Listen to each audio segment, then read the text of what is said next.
Halo semuanya, Assalamualaikum warahmatullahi wabarakatuh. Perkenalkan, nama saya Alisa Mursal bersama teman saya yang bernama Saya Nasya.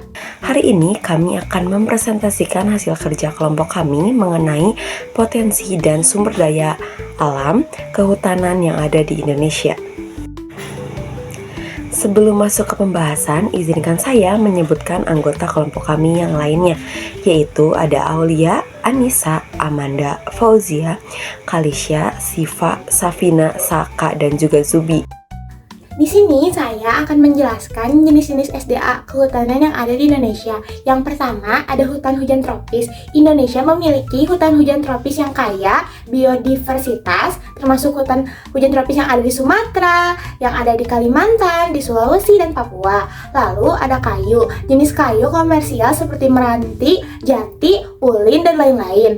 Hasil hutanan kayu seperti rotan, bambu, getah, dan madu hutan, dan tumbuhan obat. Lalu selanjutnya ada biodiversitas keanekaragaman hayati yang tinggi termasuk flora dan fauna endemik. Contoh, orang hutan, badak, Sumatera.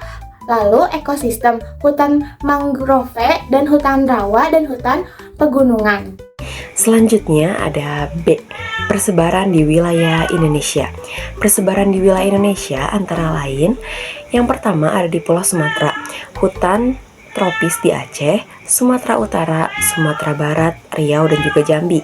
Yang kedua ada di Pulau Kalimantan, hutan tropis luas di Kalimantan Tengah, Kalimantan Barat, dan Kalimantan Timur. Yang ketiga ada di Pulau Sulawesi, hutan tropis dengan biodiversitas unik. Yang keempat ada di Pulau Papua, hutan tropis dengan keanekaragaman hayati yang tinggi. Yang terakhir ada yang kelima ada di Pulau Jawa, yaitu hutan produksi dan konservasi meski lebih terbatas dibandingkan pulau lain. Selanjutnya, saya di sini akan menjelaskan tentang pemanfaatan di bidang yang pertama ada di industri kayu. Kayu untuk konstruksi, mebel pulp, dan kertas.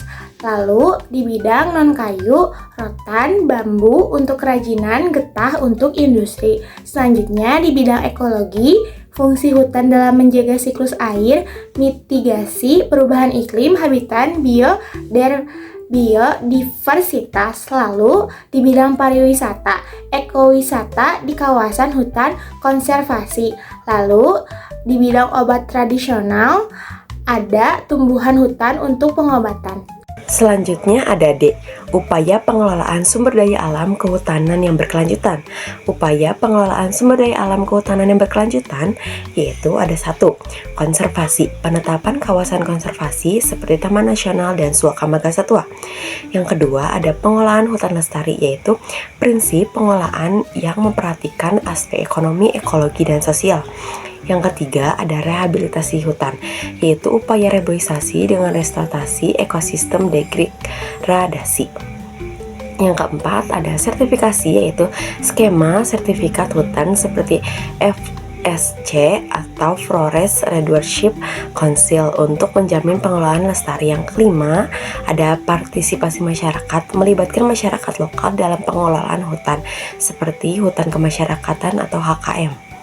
Selanjutnya, saya di sini akan menjelaskan permasalahan pengelolaan SDA kehutanan. Yang pertama, ada deforestasi, pengurangan luas hutan akibat pembukaan lahan untuk pertanian, pertambangan, dan pemukiman. Yang kedua, ada illegal logging, penebangan liar yang merusak ekosistem dan ekonomi. Yang ketiga, ada konflik lahan, sengketa lahan antara masyarakat adat, pemerintah, dan perusahaan. Lalu, ada kerusakan habitat, hilangnya habitat bagi spesies endemik dan terancam punah.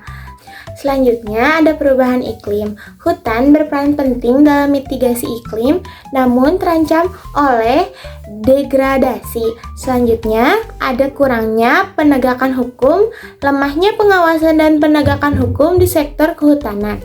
Dari yang sudah saya dan Nasya jelaskan tadi, kita dapat simpulkan bahwa pengelolaan sumber daya alam kehutanan yang berkelanjutan memerlukan kolaborasi antara pemerintah, masyarakat, dan sektor swasta dengan memperhatikan keseimbangan antara ekonomi, lingkungan, dan sosial.